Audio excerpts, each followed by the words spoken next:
Sexo e sexualidade têm o mesmo significado? Após a vinheta, eu quero responder para você esta pergunta. Fica aí.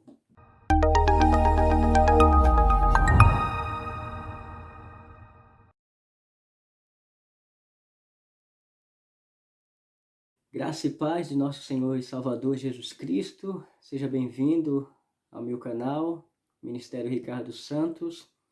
Estamos abordando os primeiros capítulos do livro de Gênesis, uma reflexão teológica e, quando necessário, fazendo aí uma exegese rápida e breve, para não ser exaustivo para vocês.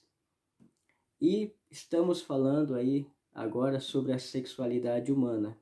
No vídeo anterior, eu apresentei uma interpretação teológica com base na exegese do termo Zakah Unkebah, de Gênesis, capítulo 1, versículo 27.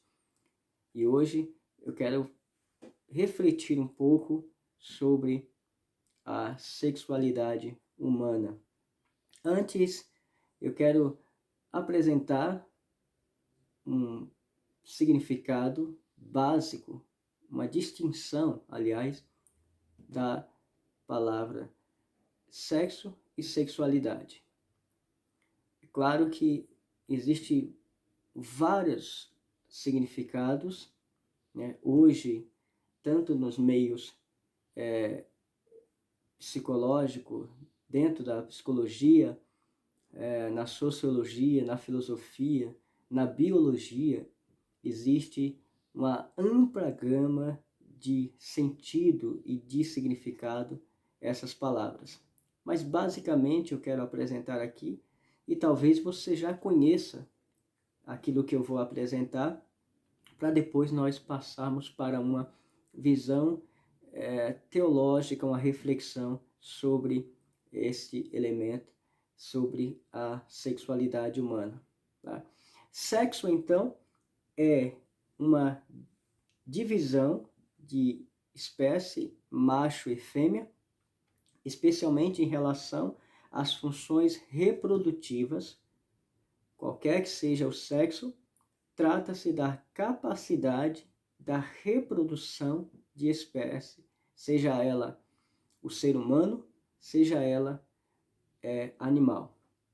A sexualidade, ela refere-se ao componente fundamental da personalidade na qual e através da qual nós, homem e mulher, experimentamos nossa relação consigo mesmo, com os outros, com o mundo e com Deus. Basicamente seria isso. Claro que quero aqui enfatizar que esse conceito é um conceito teológico, é um conceito que apresento de maneira teológica. Se você pesquisar, se você ler outros livros, nas disciplinas que mencionei anteriormente, ela vai ter outros significados esta palavra. Afonso Garcia Rubio escreveu um livro chamado Unidade e Pluralidade, o ser humano à luz da fé e da reflexão cristã. Vale a pena ler este livro.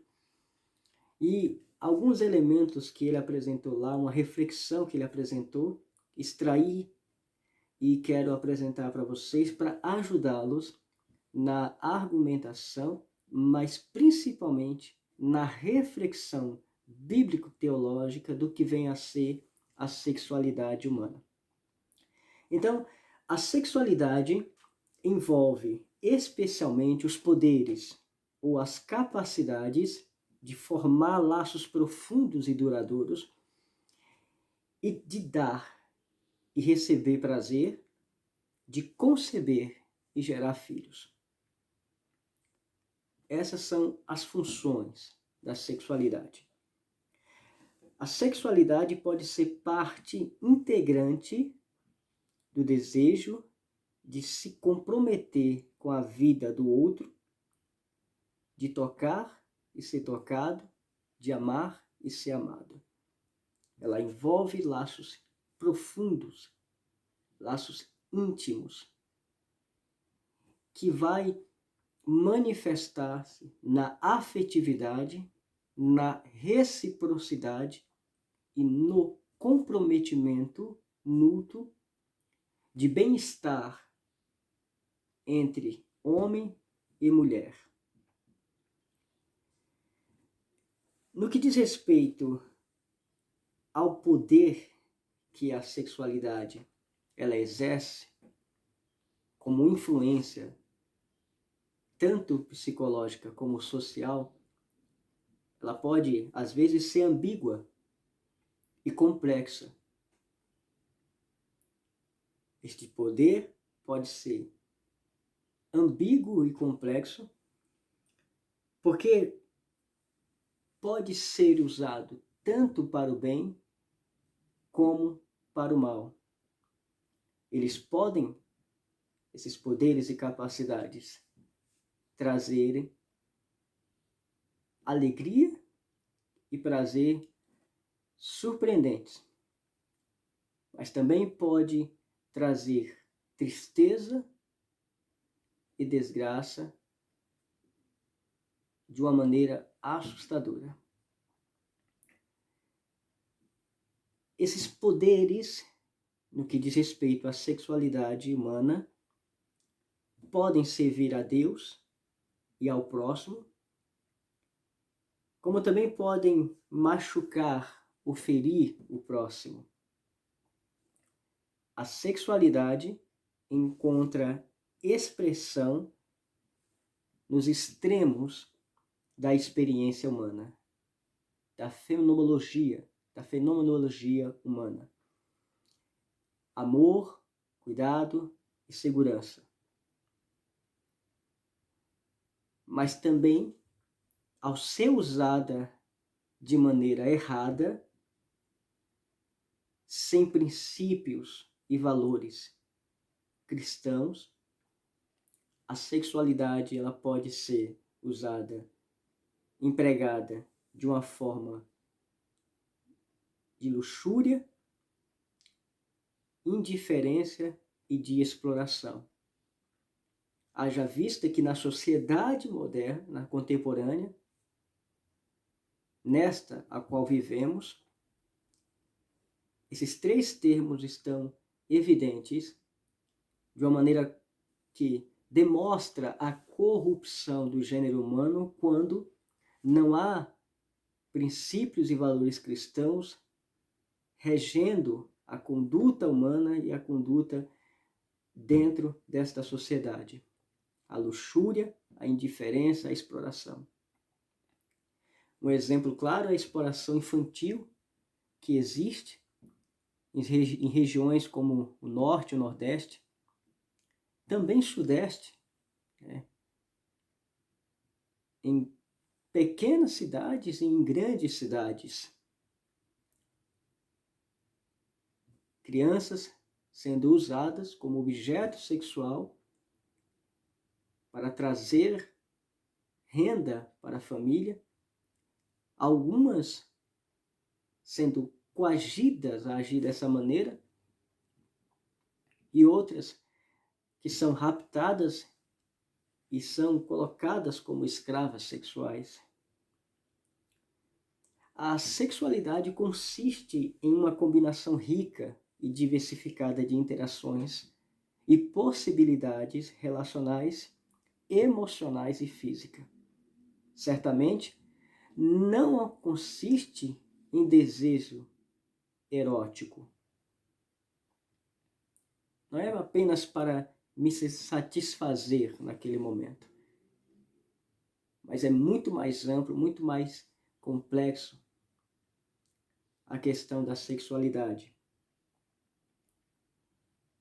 Ela abrange todo o homem durante a sua vida, determinando a sua existência como um ser varão ou ser mulher. Esta totalidade inclui uma perspectiva temporal histórica, ou seja, ela percorre o tempo e a história. Dessa forma, então, seria impossível captar o significado humano da sexualidade se a considerarmos de maneira atemporal, ou seja, não existente ao tempo. Haja vista, então, as revoluções dentro desse aspecto e a evolução também no que diz respeito à questão da sexualidade.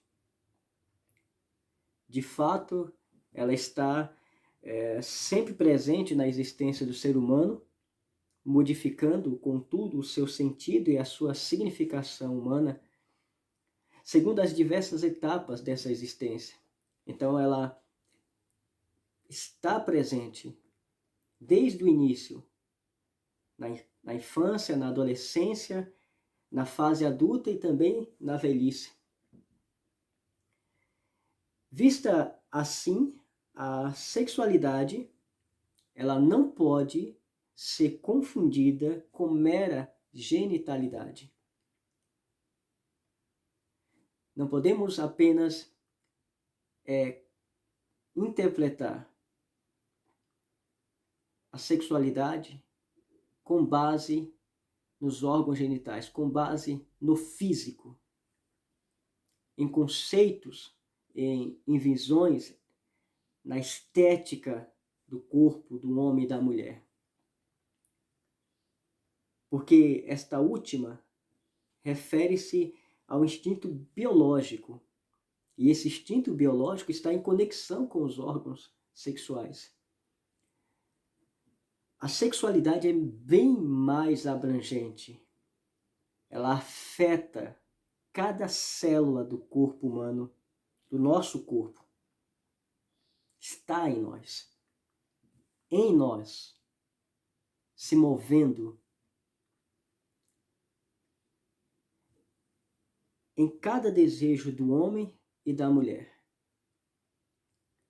Perpassa esta linha divisória no que diz respeito a escolhas e decisões a respeito da sexualidade. Que proveito vai ter, então? Usarei para glorificar a Deus, como sendo imagem e semelhança dele, ou usarei para deturpar os princípios e valores estabelecidos por Deus e dessa forma corromper de maneira mais intensa e profunda esta imagem e semelhança. Vale a pena refletir. Deus abençoe você. Se você ainda não é inscrito, se inscreva, clique no sininho para receber novas notificações. Estaremos produzindo mais vídeos e que possa te ajudar na reflexão e na exposição das Escrituras Sagradas. Deus abençoe a sua vida, seu ministério, a sua família. Muito obrigado e até o próximo vídeo, se Deus quiser.